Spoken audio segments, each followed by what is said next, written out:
Este programa, Historias de Gente Común, porque todos tenemos una historia, cuenta con el apoyo de las siguientes empresas rosarinas.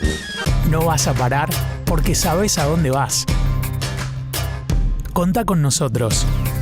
Sport 78, Rosarino por deporte.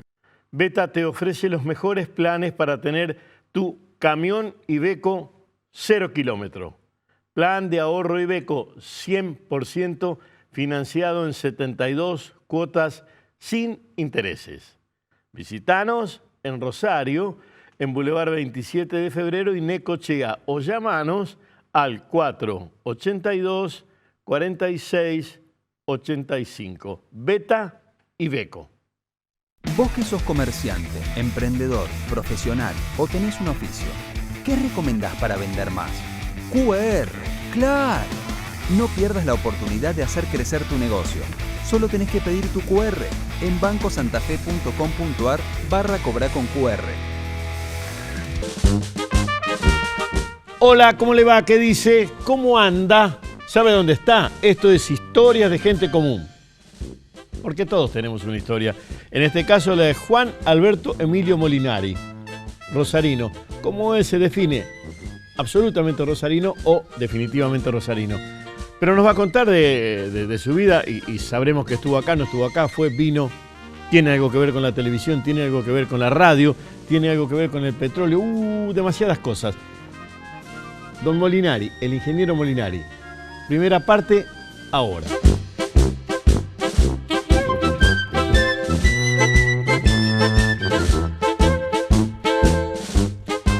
Bueno, ¿cómo te llamas? El nombre completo. Juan Alberto Emilio Molinari. Juan Alberto Emilio Molinari. Emilio. ¿Y el Emilio dónde salió? El Emilio porque me quisieron poner Emiliano, como buenos italianos. Sí. Y bueno, no se aceptaba el nombre. ¿Emiliano no se aceptaba? No, y bueno, entonces quedó como tercero el Emilio, y mi hermano sí, después que nació 2 años después que yo, se llama Emiliano. Es un lío, yo me llamo Emilio, por eso te lo preguntaba. ¿Sí? ¿Pero debo ser más joven o fue en otro lugar que lo aceptaron al Emilio? El Emilio sí, pero el problema era Emiliano. El claro. Emiliano, está bien. ¿Sos de Rosario? Soy de Rosario, y muy rosarino. ¿De qué zona? Bueno, a ver, yo nací en Barrio Belgrano.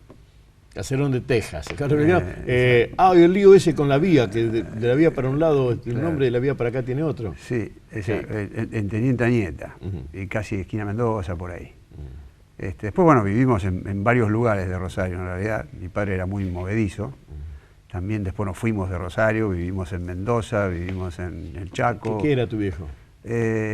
Papá era un empresario, aventurero, siempre estaba detrás de sus negocios y de sus cosas, y aparte era un romántico, le gustaba escribir, un hombre de trabajo, un tano de esos, que me dejó muchas cosas desde el lado, digamos, de la responsabilidad, la honestidad, la perseverancia, el trabajo y trabajo. O sea, lo único que sabía hacer era trabajar. ¿Y por Teniente Añeta o por Mendoza? Teniente Añeta, al 1200. ¿Todavía había calles de tierra? Probablemente. Yo, no. Cero, no lo recuerdo. Tengo alguna foto por ahí, pero tuvimos poco tiempo ahí. ¿Y después dónde se fueron? Ahí papá trabajaba con la cerámica Alberdi, creo que tenía algo que ver con la venta de materiales y eso. Después nos fuimos a Buenos Aires, estuvimos 2 años en Buenos Aires. Después nos fuimos a Resistencia, al Chaco. Ahí nació mi tercer hermano. ¿Cuántos hermanos son? 3. ¿3 varones? 3 varones. Y después de ahí nos fuimos a Mendoza. Ahí papá hizo un emprendimiento con una pequeña fábrica de aceite muy artesanal. No le fue muy bien, así que prensaban el aceite, lo filtraban. Y ahí aprendí muchas cosas, me enamoré de Mendoza, tengo muchos amigos hoy, siempre vuelvo con mucho cariño. Ahora, muchísimos años después, vos volvés a decir prensar y hay gente joven porque han aparecido los pequeños cultivos. Correcto, y las pequeñas emprendedores, emprendimientos que hacen la cosa, mantener esto artesanal, que no está mal. Sí. Hoy en Italia sigue siendo así. Conozco una persona ya fallecida, los hijos lo sigue el ingeniero Daniele, Ajá. que compró una chacrita y tiene hasta su aceite, tenía, ¿no? Claro. Antes eso desapareció, después se fue todo para la...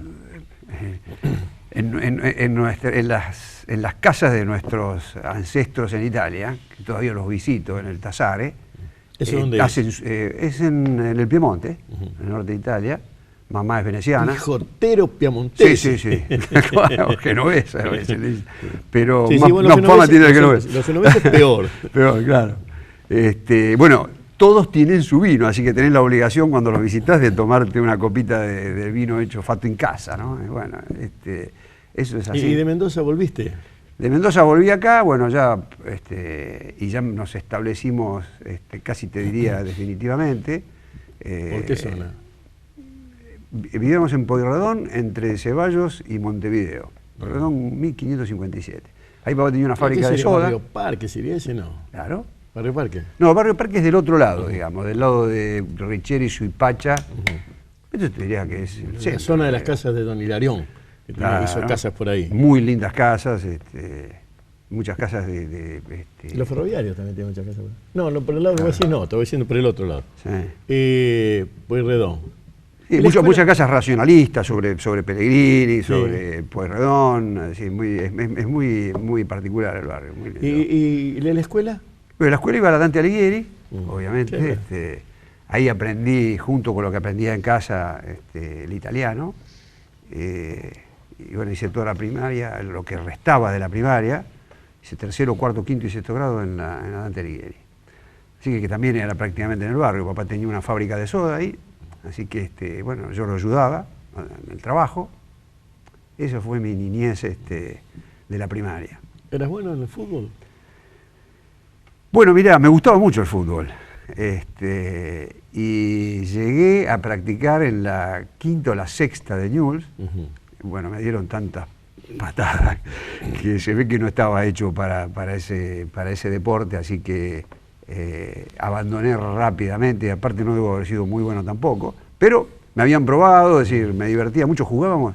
Los picados que se armaban en ese barrio, todavía hoy los tengo en la cabeza como si fuese un recuerdo que me lo llevo siempre. ¿Sobre calle Pueyrredón?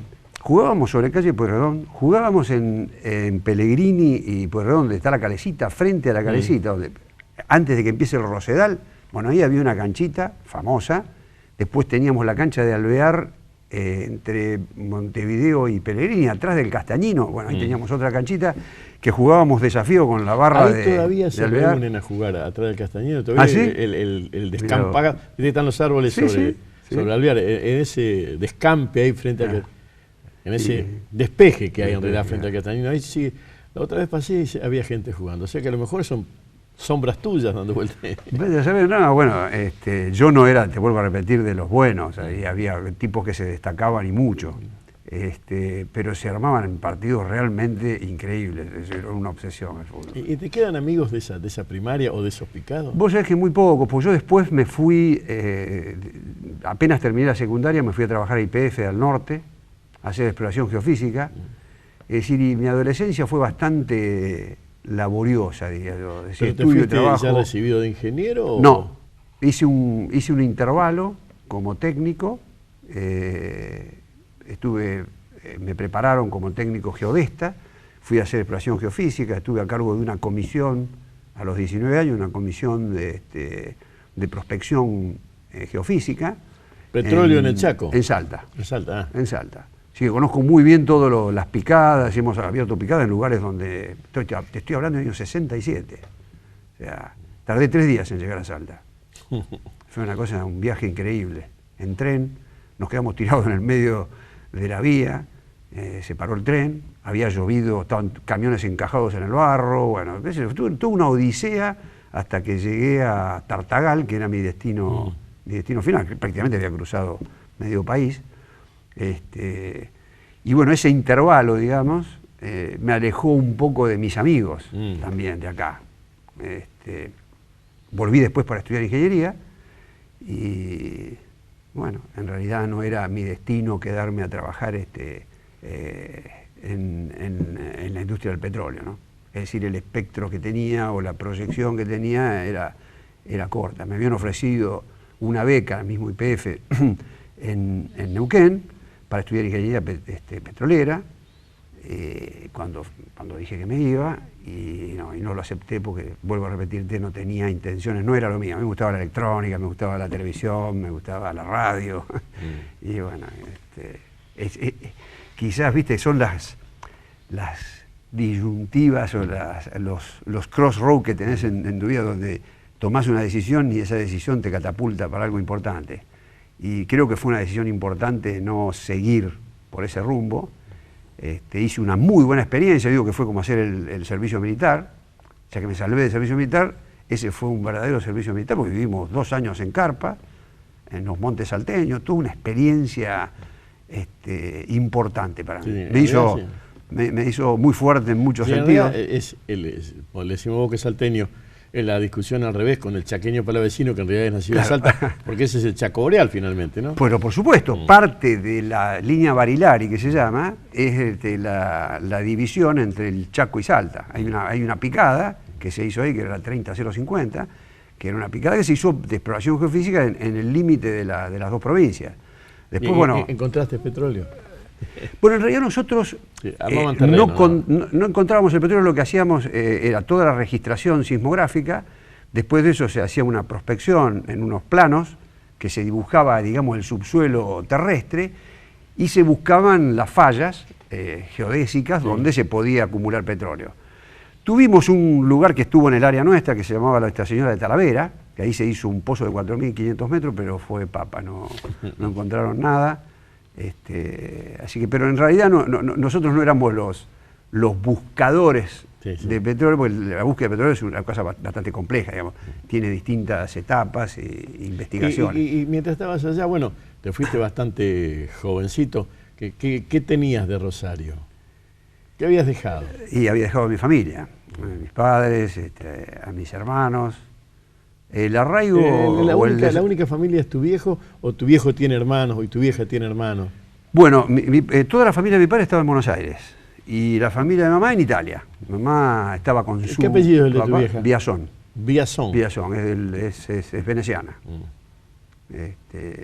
Así que bueno, a esa edad, en realidad mirás siempre para adelante, es más difícil mirar hacia atrás. Igual la familia y el desarraigo es fuerte. O sea, el desarraigo creo que era la peor parte de la cosa, sobre todo para estando viviendo en un monte y estando prácticamente desconectado de la civilización. O sea que, así que el agua corriente era confort para vos, pensar en el agua corriente. Nos teníamos lo que se llamaba un chulengo, que era un camión que llevaba 5.000 litros de agua y lo llevábamos con nosotros, así que a veces estábamos 10, 15 días metidos en el monte. Vivíamos en carpas con piso de tierra, la lona esa como las del ejército, verde, que no eran las carpas de ahora, nada que ver. Las transportábamos con nosotros, así que bueno, ahí estaba la vida de esos 10 o 15 días, ¿no? El agua corriente sí, no existía, nos bañábamos con el agua que salía del camión. ¿Cocinaba tu vieja? Sí. ¿Cómo es el nombre de tu vieja? Ana. Ana, y todavía lo hace. ¿La tenés? Sí. Sí, va a cumplir la semana que viene 89 años. Y sí, todos los martes como con mis amigos y yo creo que les gusta todo lo que hacemos, ¿no? Lo que preparamos y qué sé yo, entre nosotros. Pero el momento más importante es cuando llega el postre de la nona. Y la vieja sigue cocinando sus tortas y sus pastafrolas y sus budines y bueno, el gusto de tomar el café con su pastafrola es algo importantísimo en la ceremonia semanal. ¿Cuántos hijos tenés? Tengo 5. ¿Alguno adhiere a las comidas de la nona o todos? Todos. En general ahora viste que son más prefabricados los menús.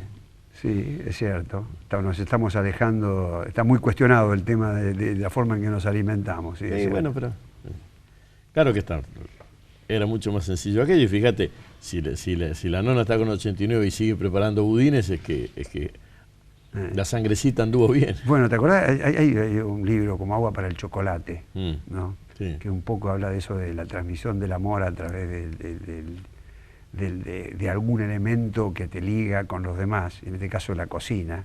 Y ahora mamá sí, sigue cocinando y creo que eso es lo que, más que cocinando, haciendo estas cosas que las comunica con nosotros, es como que se siente que está, que sigue aportando cosas a la familia, y es decir, una forma de comunicarse, ¿no? Para mí en eso, mirá lo que terminamos hablando. Sí. Hay dos muertes. La primera muerte es cuando uno se desconecta. Claro. Si uno se desconecta de todo lo de alrededor, es la muerte que nota a nosotros. La otra, en algún momento llega, ¿no? ¿Y comidas? No, de aquella infancia. Sí, bueno, a ver si te tengo que definir eso. Porque los hogares son parecidos y diferentes. Mamá amasaba, hacía tallarines, comíamos, mamá era la que llevaba la cocina en casa, y se comía lo que hacía ella. O sea, nosotros no teníamos comida prefabricada, seguro. Eso yo te lo digo. Quizás las salsas eran un poco importantes. Yo digo, mi estómago hoy no las resistiría probablemente. Sí, pero, sabés, sí. Pero sí, era. ¿Y cuando volviste a Rosario, qué encontraste? ¿Fuiste a la misma casa de Pueyrredón? Fui a la misma casa de... No, ya volvimos, estábamos en la calle Suipacha. Suipacha entre Riobamba y La Paz. Ahí papá tenía una empresa de transporte. Así que volví ahí. Yo empecé a estudiar el preuniversitario estando en Salta. O sea, me preparaba casi como un alumno libre, digamos. Me había venido acá, me había llevado las cosas que necesitaba para rendir el preuniversitario. Que se hacía en el Politécnico en esa época, así que después vine, cursé parte del preuniversitario, la parte final, bueno, después rendí, ingresé a la universidad. ¿En qué año más o menos? Eso fue en el año 68.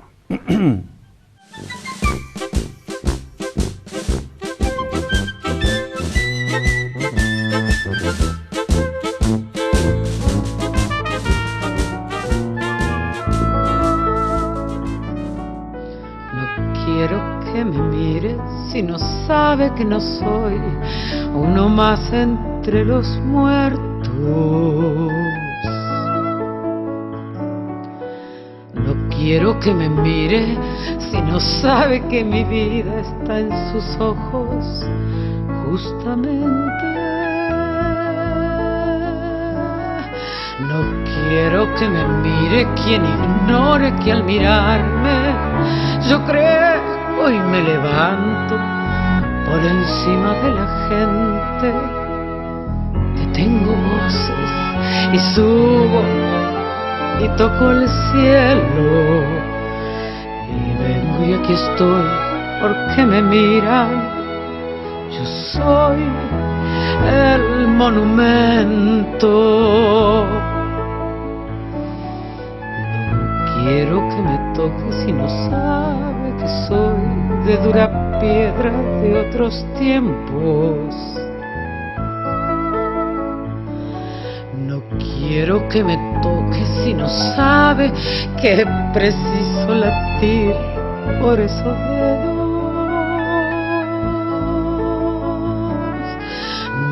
Quiero que me toque si ha olvidado que al tocarme parezco un trozo de madera, un barco y una vela, un tren, un avión, que voy corriendo, que resurjo en latidos de amores que me tocan. Yo soy el monumento. Yo quiero que se sepa que nunca estuve quieto. Yo quiero que se sepa que sigo siendo un sueño. Yo quiero que me mire igual, que fuera un cielo, el cuento que contaban del sol y los cuadernos diciéndome en sus versos que soy una bandera, que soy una esperanza como la vez primera.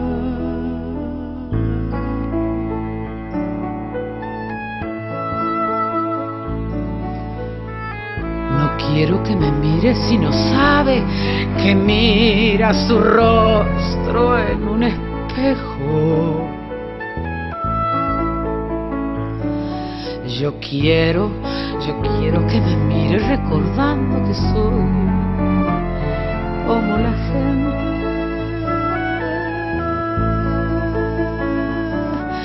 No quiero que me toque, se ha olvidado la historia de mi cuerpo, compuesto de ilusiones, amores y recuerdos, ejércitos y madres y trigo y un labriego que me soñó diciéndole en su puerta: soy Juan, tu monumento.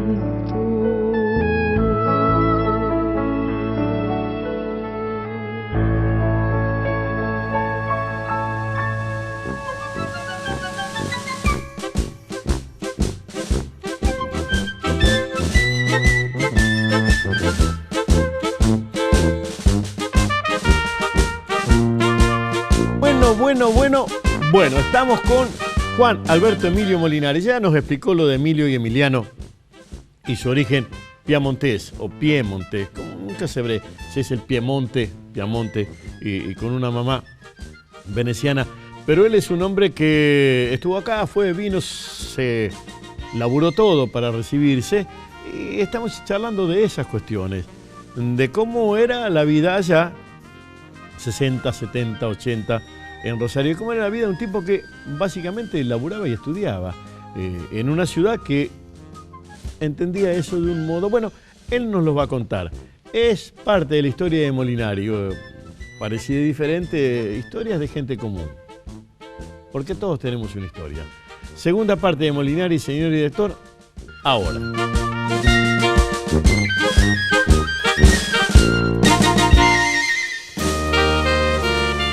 Ya había pasado, ya se habían ido los radicales, el golpe de 66. Claro, claro, ya se venía. Y te tocó la división, ya era UNR, comienzo de la Universidad Nacional de Rosario. Exactamente.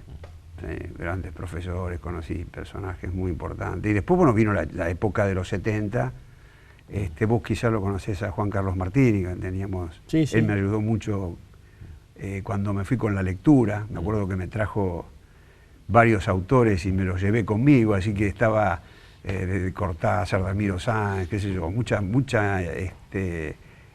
Macedonio Fernández. Estoy tratando de acordarme de todo lo que él me aportaba. Tenía la librería Signos. La librería Signos, él la tenía, primero la tenían en la Galería de Favoritas, chiquita, y después se pasaron a calle Córdoba y Corrientes y Paraguay. Sí. Y ahí la tenían con Radef y en esas Signos ayudaba también Huguito Diz, eran los tres que estaban. Claro. Sí, Juan Carlos Martini, de la revista Boom, de la revista Zoom. Sí, bueno, los 700 monos. Exacto, sí. Hace poco. Sí, con Nicolás Rosa, Shore, él, sí. ¿Hace poco qué? Hace poco hicieron una retrospectiva de los 700 monos, estuvo muy interesante. Y a mí me golpeó mucho porque era una cosa muy reducida, se juntaban en el Savoy, que yo los miraba por la ventana en realidad, porque eran los intelectuales o los escritores de la época, gente joven, un poco más grande que yo, y de golpe remover todo eso, sí. Me volvió a comprimir, digo yo, ¿no? O sea, toda esa separación que tuve de la ciudad en la época que me fui, un poco me volvió todo a la memoria. Me encontré con Juan Carlos Martini, que no le gusta que le digan Carlos. Sí. Después de 40 años. Hay otro escritor que se escribe igual. Hay otro Juan Carlos Martini que también escribe. Después de 40 años y nos sentamos a charlar así como estamos charlando ahora, en Buenos Aires. Sí. Y de ahí surgió la idea de escribir un libro a Juan. Y escribió Rosario Express, ¿no? Donde relata gran parte de toda la historia, de la poca historia, de todos los contactos que tuvimos, que bueno, que tuvo que ver con la política, cuando estaba fuimos a, me acuerdo que no sé por qué razón terminamos en un meeting que hacía Solano Lima, ¿te acordás? Con Cámpora, en la bajada de Sargento Cabral. Sí. Bueno, y empezamos a rememorar un montón de cosas que yo nunca estuve metido en política. Ellos estaban con otras ideas, digamos. Sí. Yo tenía la cabeza puesta más en el trabajo y en la producción, digamos. ¿El 68 también es el año del Rosariazo? Claro. Ya volvimos un poco atrás, digamos. Sí. Sí. No, Juan Carlos Martini, para completar esta parte de la bio de otro, Sí, exacto. se tuvo que ir, ¿no? Ante las amenazas se tuvo que ir, Se tuvo que ir, a sí, España, tuvo. creo que Se fue a Barcelona, sí. Sí. Estuvo 10 años afuera. Bueno, ¿y estudiabas entonces y con qué te pagaba los estudios? ¿Con laburando con el viejo? Mirá, tenía de todo un poco, porque en realidad empecé a trabajar en Canal 5 en el 72, perdón, en el 70, oficialmente en el 72. Empecé en el 70, que había regresado acá a fines del 68, o sea, hacía un año que estaba acá, así que me costeaba los estudios con mi trabajo en el canal, que trabajaba de noche, fue muy duro toda esa parte. ¿Qué hacías? Y estábamos armando el control de estudio y el estudio nuevo. ¿Laburabas de noche? ¿Estudiabas? Trabajaba de noche, estudiaba. También estudiaba, después me tuve que cambiar de universidad porque hice hasta tercer año en la UNR. Me fui a la tecnológica porque eso me permitía trabajar. Así que los 3 últimos años los hice en la tecnológica. Fue bastante complicado porque tuve que rendir equivalencia y eso, pero era la única salida que tenía. Y lo ayudaba a mi padre con el transporte. Después ya se quedaron mis hermanos a cargo y yo me ocupé, digamos, de mi estudio y de mi carrera en el canal. Después terminé dando, también estaba como docente auxiliar en la universidad. Ahí estuve. ¿De qué compañeros te acordás de esa época? ¿Seguías viviendo, ahora me siento en Suipacha? En todo ese Suipacha. tiempo? Bueno, el que más recuerdo era José Luis Micheletti, que fue mi compañero, te diría casi como un hermano, porque estábamos todo el tiempo juntos estudiando, gastamos muchísimas horas, a veces estábamos hasta 14 horas estudiando, y con él hicimos una relación muy, muy fuerte. ¿Hasta para abecedario estaban juntos? Probablemente, sí. Él en las listas. era cura, era seminarista, sanfranciscano, como Francesco. Sí. Y bueno, y dejó sus hábitos y No, se metió no es franciscano, es jesuita. Jesuita, perdón. Sí. No Jesuita. armemos lío. No armemos lío, sí, sí. Se llama Jesuita. Francisco para Sí, empatar. para empatarlo, tal cual. Así que la cuestión fue que, él estaba descubriendo también parte de la vida por fuera del seminario, junto conmigo, que lo ayudé en algunas cuantas cosas y él me ayudó en otras, porque era un tipo muy pensante, muy inteligente. Nos potenciamos para hacer la carrera juntos. A mí me ayudó muchísimo tenerlo a José Luis de compañero, porque para mí era muy fuerte, viste, tener que trabajar y estudiar, ¿no? Y claro. ¿Y familia todavía no? ¿O ya estaba mezclado? No. Me casé en el último año de la carrera de ingeniería. Todavía me faltaba un año. Ya hacía 8 que estaba de novio, así que me estaba intimado. Rosarina. Rosarina. ¿Y por dónde paseabas en esa época? ¿O no paseabas? Claro, laburo a la noche. ¿Qué sitios había para abrir la cabeza a otra cosa? La cancha de fútbol ya me decís que no. ¿Practicaba otro deporte? Mira, me jugaba... parece que esos tipos de paletos de frontón. Sí. Bueno, papá jugó a la pelota paleta mucho tiempo. Lo mío es intuición, ¿no? Mirá qué bien. Papá jugó a la pelota paleta mucho tiempo. Me llevaba a mí. Íbamos al Club Olímpico, que estaba en la calle de Corrientes, entre Montevideo y Pellegrini. Sí, ahí aprendí. A la vuelta del Sol de Mayo. Claro. Ahí aprendí a jugar a la paleta. Así que seguí con Podría eso. haber aprendido alguna otra cosa en el Sol de Mayo. Era bravo. Sí. Había que ir blindado al Sol de Mayo. En San Martín también. Sí. Y después, bueno, jugué un poco al tenis. Nunca fui bueno para el tenis, pero lo usaba como una puesta a tierra, como ejercicio. En esos años en la universidad, y más ingeniería, poco sexo femenino.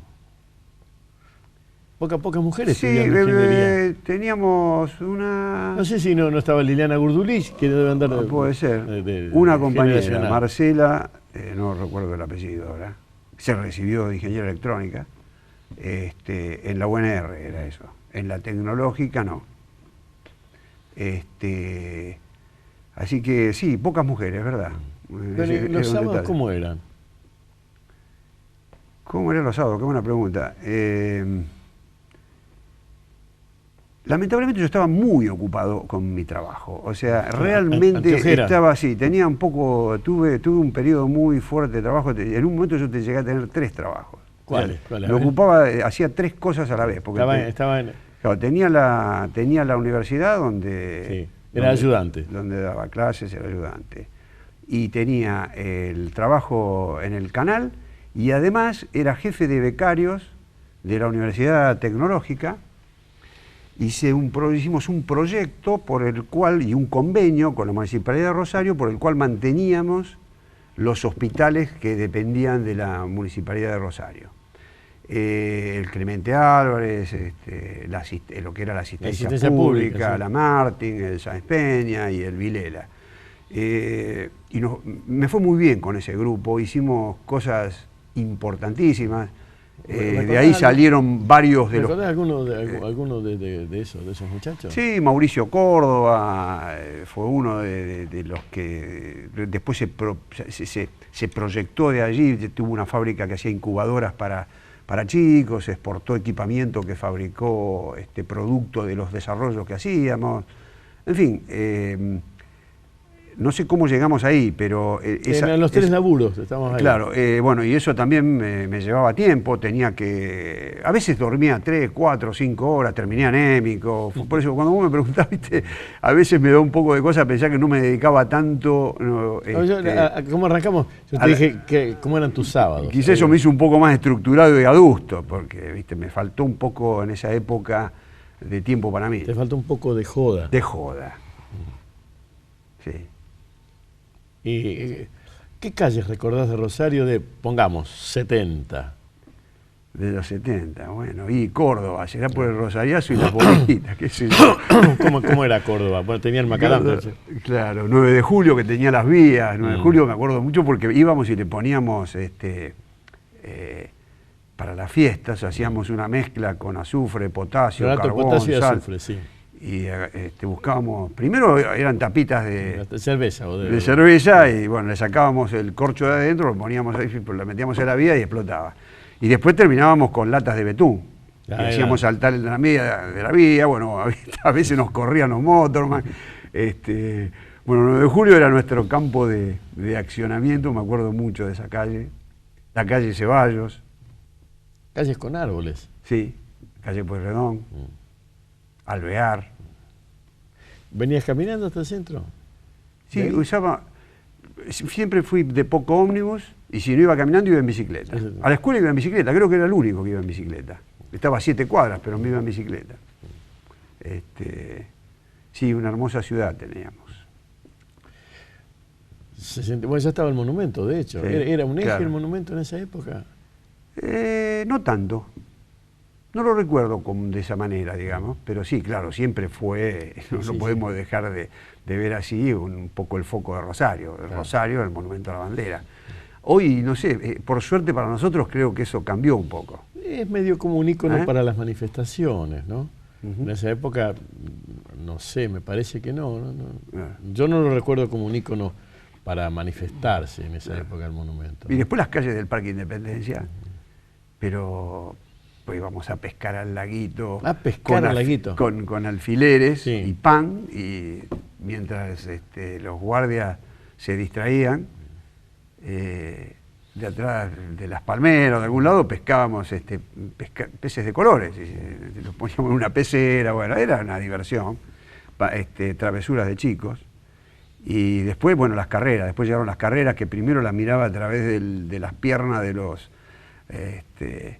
los mayores y que empezaron en el 47.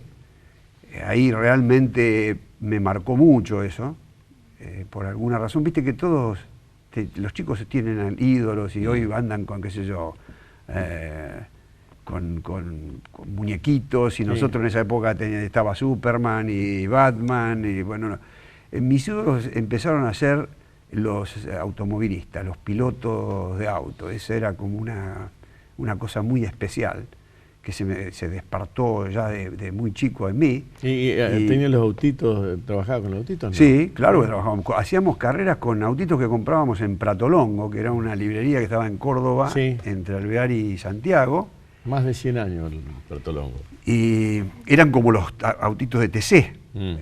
Venían huecos y nosotros fundíamos plomo, que sacábamos de las cabezas de los sifones de papá, que era de estaño y plomo, fundíamos una base en la tierra igual al interior del auto, le metíamos ese peso, después plastilina para sostenerlo y con ballenitas le hacíamos la suspensión y con tapitas de la penicilina, las tapitas de las infecciones, hacíamos la rueda de goma y corríamos unas carreras fantásticas en Ceballos y Pueyrredón, pero eran multitudinarias. Sí, teníamos un circuito ahí en la vereda que era fantástico. También era yo muy chapucero, pero andaba con esos. Los autitos eran como los de turismo de carretera, los que te digo. Exacto.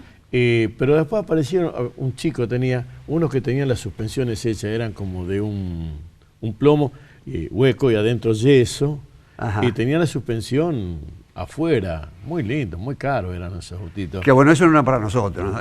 Lo nuestro era... No, yo los veía, nunca los tuve. Los teníamos que fabricar porque no teníamos recursos, pero hacíamos algo muy parecido. Decime, y para las curvas le ponían la rueda más grande. Claro, exacto. Doble. Mirá lo que perdía la vida. Y usábamos la ranura de las... Tenían que ser veredas muy particulares, que eran las que tenían los pancitos esos como si fuesen cuadrados. Sí. Y se armaba una línea donde apoyaba la rueda, bueno, y ahí es donde armábamos. Vos que sos comerciante, emprendedor, profesional o tenés un oficio, ¿qué recomendás para vender más? QR, claro. No pierdas la oportunidad de hacer crecer tu negocio. Solo tenés que pedir tu QR en bancosantafe.com.ar/cobrar con QR. Tercera y última parte de la historia de don Juan Molinari o el ingeniero Molinari. Historias de gente común. Porque todos tenemos una historia. En este caso, la de Molinari. Entramos ahora en la fase definitiva de sus amores. Y sus amores es el auto, la carrera de autos muy particulares, como él mismo nos cuenta. Y no sé, arrancamos con Napoleón, vamos a terminar con la Ferrari y vamos a terminar con Rosario, porque antes, durante y después el eje de su vida ha sido esta ciudad. Tercer y último tramo de la historia de Molinari, señor director, ahora.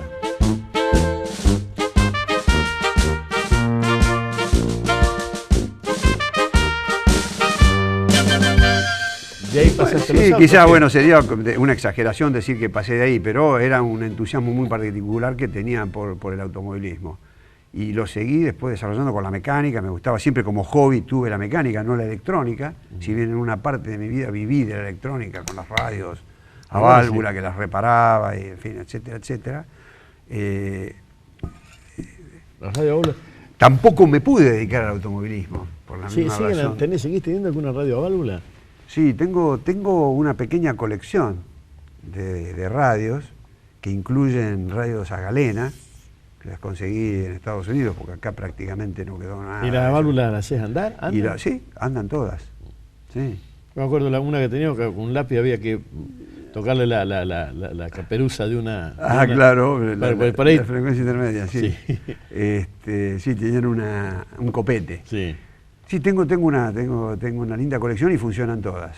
Hay radios, tengo radios desde el año 20 hasta los 80. Y arrancamos para los autos. Seguimos con los autos con la rueda de penicilina, las ruedas de Squibb. Sí, tal cual. ¿Y cómo pasamos de las radios? Te hago más coleccionista de autitos que de radio. Probablemente, sí, quizás, bueno, mi pasión, digamos, de juventud fue el automovilismo y es el automovilismo todavía. Estábamos en que ponías los ojos por entre las piernas de... Lo otro tiene que ver con mi profesión, tiene que ver con lo que hice yo en mi vida profesional y en mi trabajo. Y bueno, esos recuerdos, esas cosas que me permitieron, yo hice parte de mi arranque y de mi sostenimiento cuando estudiaba reparando radios y armando radios. Entonces un poco eso no te lo podés olvidar. Sí, me gusta, no soy tan nostálgico como se puede pensar. Puedo romper con eso rápidamente, bueno, pero me gusta verlas, me gusta... Coleccionar no quiere decir llorar, de última. Te conté la anécdota que cuando recibí una de una Zenith, que la había estado esperando mucho tiempo, eran 3 radios a válvula, que me mandó un amigo que tengo en Estados Unidos, Phil Bartels, que es un ingeniero nuclear, que se retiró y lo único que hace y que se dedica es a la radio. Bueno, yo quería una Zenith en particular, me la consiguió, me la mandó. Llegó sábado a mi lugar, ahí las puse, la encendí, funcionaba, sintonicé la radio, ¿a quién escucho? Al Bigote Acosta. Digo, pero esto ya viene con un programa antiguo también, estaba cargada con el programa. El chiste fue ese, ¿no? Con un programa muy malvado. Claro. Vas a sufrir. Y bueno, mirabas los autos, las carreras de auto en el parque por entre las piernas de los mayores. ¿Y cómo te colaste? No, colarme, en realidad tuve que esperar para colarme. Si vamos a usar el término colarse. ¿Por qué? Porque de la misma forma en que me tuve que ocupar de mis estudios, de mi supervivencia, no me pude realmente meter dentro del automovilismo. Quizás si me hubiese metido de joven en el automovilismo, la cosa hoy sería distinta. Estaría hablando de estar retirado. Y hoy estoy más activo que nunca con el tema. Bueno, pero empecé a los 50 años en realidad. Ya tiraste 2 contrafactismos. A ver.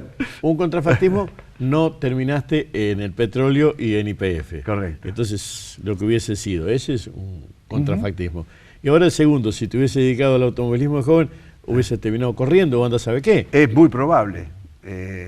Tanto que estoy corriendo hoy, digamos, pero vuelvo a repetirte, había que pertenecer a otro espacio, a otro nivel para poder... No, lo que pasa es que una cosa es el hobby del autito de plástico en Pratolongo.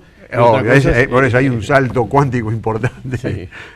El automovilismo estaba reservado para... Bueno, pero de esa mirada en el parque, la otra mirada que siguió, ¿dónde apareció? ¿Dónde fue? ¿Cuándo fue?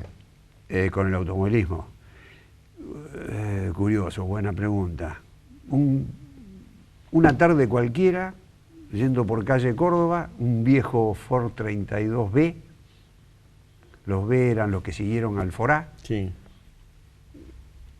estacionado, con un tacho encima, estoy hablando a principios de los años 80, y me paré a verlo, y lo compré por $100.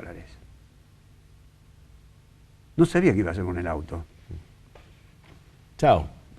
Amor a primera vista. En la fábrica de soda, papá tenía 2 motores de Forá porque tenía un camión Forá.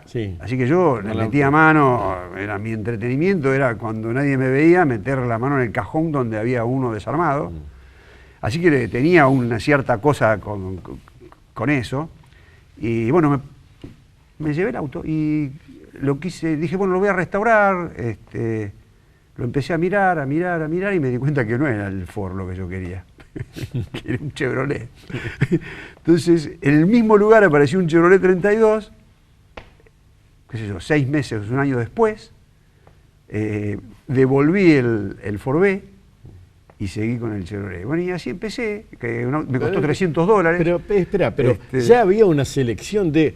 Mirá, con los autos del 32 querías un Chivo y no un Ford. ¿Por qué tanta locura?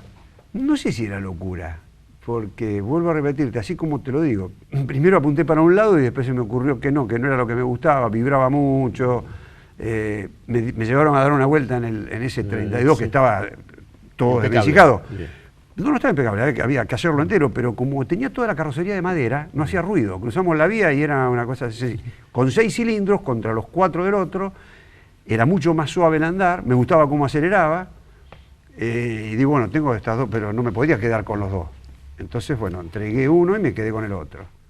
Y ahí empecé, lo llevé a casa, lo empecé a desarmar, estuve como 8 años, hasta que lo puse en funcionamiento y lo dejé en condiciones de andar por la calle. A mí me dicen, hablando de esto, que vos pedís un repuesto y ese repuesto existe en el mundo, que solo en Argentina no hay, de estos autos. ¿Los repuestos originales? No es tan así, depende de qué estás hablando, de qué tipo de auto, de qué... Sí, podríamos poner otra vez las comillas, de colección porque nadie anda por la calle con un 38, digamos. Sí, lo que pasa es que es muy amplio el espectro, ¿viste? Hay autos que se han fabricado muy pocos, que no han venido a la Argentina, que entraron después con producto de la libertad en poder importar algún auto de colección. Entonces acá no hay rastro. Pero entonces, porque ya me volviste loco. De la carrera de auto pasaste a la colección. No, vos pasaste. Pero sí, bueno, vivimos bastante, ¿no? Entonces tenemos un montón de cosas en el camino. Pues está bueno eso que te enamoraste a primera todo vista está del vinculado. En realidad, cuando hablamos de automovilismo, ¿viste? Que al que le gustan los fierros, le gustan los fierros. O sea, no importa cómo vienen. Siempre tenés alguna selección o alguna preferencia. 8 años acomodándolo. ¿Y en esos 8 años te metiste en otros autos? ¿Qué? ¿Cómo fue? ¿O solamente con ese chivo? No, con ese chivo. Después, sí, después con el tiempo tuve acceso y posibilidades económicas de hacerme de otros autos, y compré otro, y bueno, y armé una pequeña colección, porque no tengo una colección... Vamos de nuevo. Cuando eras estudiante, arreglabas radio para ganarte unos mangos, y terminaste con la chinche. Pero con esto es al revés. Con los autos en realidad gastaba la que me sobraba. Sí, esa es la diferencia. Es decir, con los autos con autos viejos o antiguos no ganas plata, seguramente. Probablemente tampoco la vuelvas a recuperar nunca. A ver, ¿cómo es eso? Claro. Es decir, lo lindo de eso, de la parte, digamos, de los autos vintage, para mí era restaurarlos. Era trabajar, buscar las piezas, ponerlas en su lugar, estudiar el carrocero. Me gustaban mucho las carrocerías, por eso lo del Chevrolet, que era una carrocería hecha por Fischer.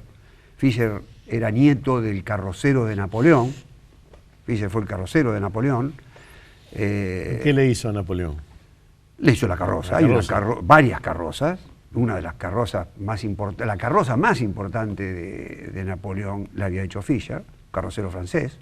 Que después se fue con los nietos hasta... Claro, de los nietos se movieron. Uno de ellos, que estaba en Estados Unidos, fue el que lo reclamó la General Motors en el 29, que fue cuando se produjo la gran recesión en Estados Unidos, y para que vos tengas una idea, fabricaron 419 autos.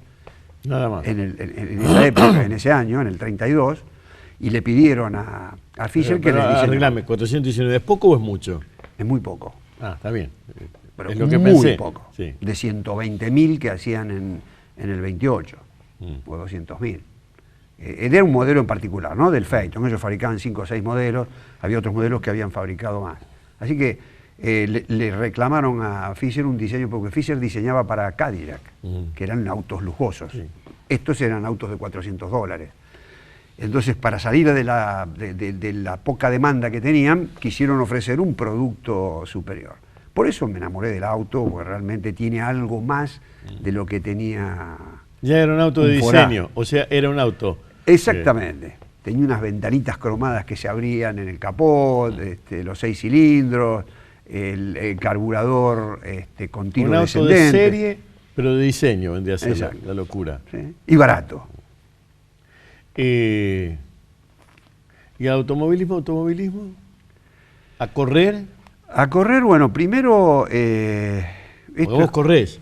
Estoy corriendo en una categoría amateur que organiza la AS, la Asociación Argentina de Automóviles Sport. ¿Qué categoría es? ¿Categoría de más de 60 años? No, yo soy el más antiguo de la categoría, por no decir el más viejo. Ahí corres con cualquier edad, digamos, ¿no? Se llama el turismo mejorado, antes se llamaba Nexo J, en la época de los 70. Estos autos están preparados hoy y obviamente corren mucho más fuerte que lo que corrían en el 70. Es como el turismo carretera. Lo único que tienen de antiguo es la cáscara. Es una categoría económica para incursionar, muy competitiva, hay más de 30 autos. ¿Qué auto corres? Corren Peugeot 404, Fiat 1500 y Alfa Romeo Giulia en particular. Hay una Giulia que está corriendo con nosotros. Los demás son todos 1500. Los Milky. Y Peugeot. Los Milky. ¿Y el Peugeot 404? Y el Peugeot 404. Todo tiene cromadito esto que me decís. No, bueno, está. Claro, pero están sin cromaditos. Pero me refiero, cuando tenían esas liñitas en los bordes. Los dos tenían ese dibujo. Y bueno, parecido. fueron un símbolo acá, ¿no? En los 70. Había una gran rivalidad, además, bueno, y eso se ve hoy porque tenemos muchos entusiastas, mucha gente que los va a ver.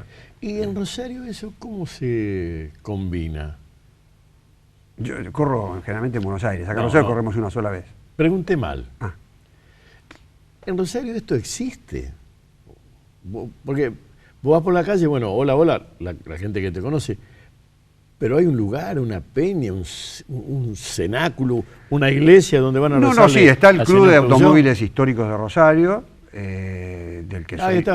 está, tenía un loco amigo, el otro día lo crucé, que se llama Jacinto Moresco, que una vez tenía auto Ajá. viejo. Ajá. Pero que, bueno, ese es autos viejos, pero lo de correr.